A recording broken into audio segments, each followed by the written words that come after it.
Hey you guys, this is G-Man reading The Day the Bird Stood Still. Oh, you're gonna read that out loud? Yep. The Day the Bird Stood Still. It is my responsibility writing this as one of the only chickens of God-given intelligence to stop oppression and stopping such things from ever happening again. I am Mishes, the biggest chicken who ever lived, and one of an elite group of chickens of intelligence serving God's will. The whole started sitting at Master's table with the twins Iggy and Clock about to eat supper. Master was a tall, kind priest with sun blonde hair that has had some sinning has withstood the 60 years he has been here. He plants wheat every year and with the help of his best friend John the Miller processes it, and one of the fresh loaves of bread becomes Harvest Sunday's Eucharist. We had just finished grace and were about to talk into our supper when cannons and little lead shooters go off. We all go up to the window and see thousands of crazy-eyed people that look exactly alike with pale white skin and spiky hair blacker than a cloud. Every time they get hit by our island militia, they bounce back a few feet and continue running forward. Anything and everything that is in their path is trampled, including the simplest mud houses that are reduced to a small pile of dirt. They are still running up the hill, all vegetation consumed by their many mouths and everything else trampled underfoot. I immediately run out the door, closely followed by the others. We run and run uphill until they are so close that you can feel the ground tremble and see up close that their eyes are pitch black. We all suddenly release a giant burst of energy and we run for all we're worth. I remember the thing about hills. They all have a top, and we are approaching it. This means that we can get a downhill ride. As we go over the top, I look down and see that more of these things were unleashed from really big boats. We scramble around to find an open spot in the massive horde, but there is none.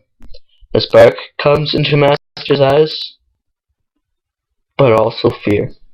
He starts crying under his breath, then he takes a big breath to calm down, and an unknown force slams me and the two others down.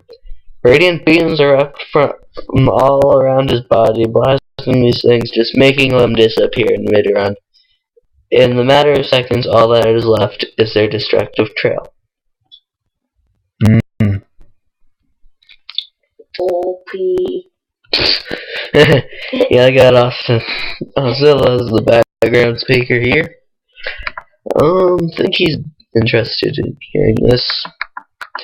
Master slumps to the ground. I don't even touch his head yet, I can feel how hot it is. He speaks obviously drained and very frailly. I have brought you some time. More will be coming, so I must tell you what is happening so that you may be prepared. He stops for a moment, obviously taxed. I hold him up. He continues. These beings refer to themselves as the Platter Place. They are led by Hamkinil, an evil man who made a deal with the devil to reap mayhem and destruction. Their mission is to rid the world of farmers and those who make their living off God's marvelous earth. They are entirely immortal, however they can be vanquished by the very dirt as well as what it reaps that they are trying to destroy. He stops again and coughs weakly. I have used magic at this old age. The effects are getting bad. I must quickly bless you. Egg and Cluck, I bless that the bond between you two will be inseparable. As long as you two are together, no challenge will seem like a real obstacle.